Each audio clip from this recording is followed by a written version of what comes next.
Masalan, qirolicha kitoblarni javohirlardan afzal ko'radi. Malika Kang esa javohirlarni kitoblardan afzal ko'radi. Ularning ikkisi ham ayol, lekin turli narsalarni yaxshi ko'radi. Bu maslahatimni yaxshilab o'ylab ko'ring, hazratim. Hazratim, 4 kundan keyin Xanyanga men imperatordan farmon bilan elchilar keladi. Buni eshitdim. Tayyorgarlik qanday ketyapti? Vaqtinchalik qabulxona tashkil etildi. Qabul rasmiysi sifatida o'z vazifasini bajarish uchun Yo'q Yongmin Yangjuga jo'nab ketdi.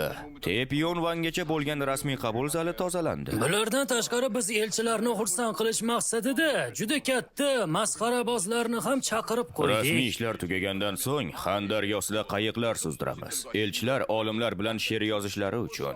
Xayrlashuv marosimiga tayyorgarlik qanday ketyapti? Biz ularga o'zlari bilan qaytib olib ketishlari uchun sovg'a tayyorladik. Jumladan 200 dona kumush va ipak tolalar. Nima? 200 dona kumush? Ha, hazratim. Bu hammasi emas. Kumush chegara hududiga olib borilishi kerak. Bu esa juda ko'p odamni talab qiladi. Bu esa g'aznamizni yarmigacha kamayishga sabab bo'ladi. Hazratim, bu ming bilan do'stona munosabatlarimizni saqlab qolish uchun yagona yo'l. Lekin 200 dona kumush juda ham ko'p ekanligi To'g'ri, oldingi elchi ham bunday sovg'a bilan qaytmagandi. Oldingi elchi mingda yaxshi tanilgan amaldor edi va u pullarga ahamiyat bermasdi.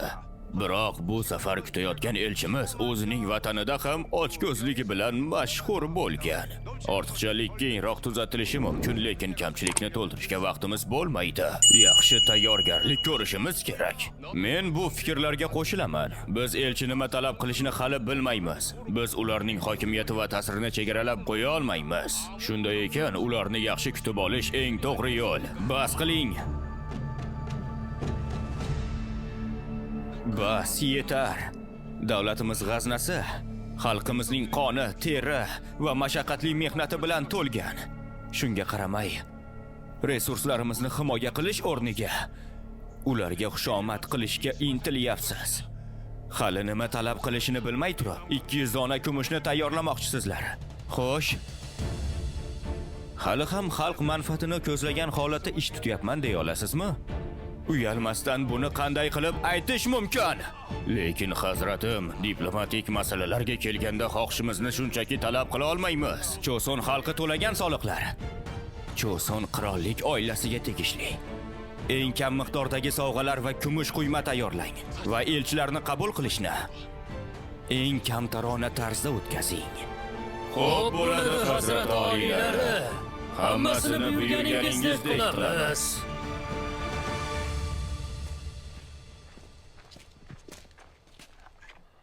Zot oliylari.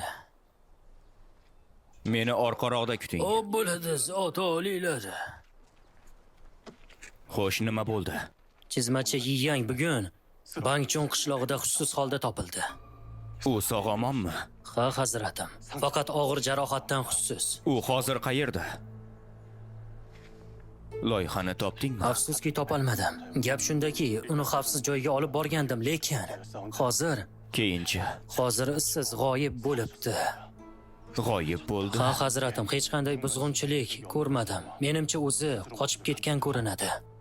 Lekin jarohatlangan odam qayerga borishi mumkin? Bilmayman, lekin uni kimdir o'ldirishga harakat qilyapti. Menimcha shundan qo'rquvdi. Buni kim qilishi mumkin? Kim? Bir nechta baquvvat askarlarni olib, uni topib kel.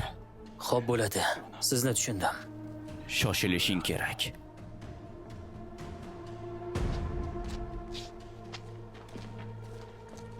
Zot oliylari, Malika Kang siz bilan suhbat qurmoqchi ekanlar. Istasangiz sizni Jahonguvonga kuzatib qo'yaman.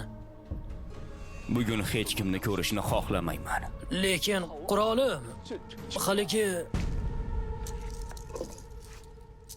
Kapalak shaklidagilarimi? Ha, menga yoqdi. Ular kelishdi.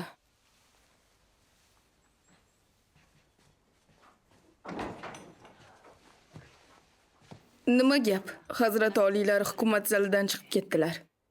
Endi o'z xonalariga ketmoqdalar. Nima?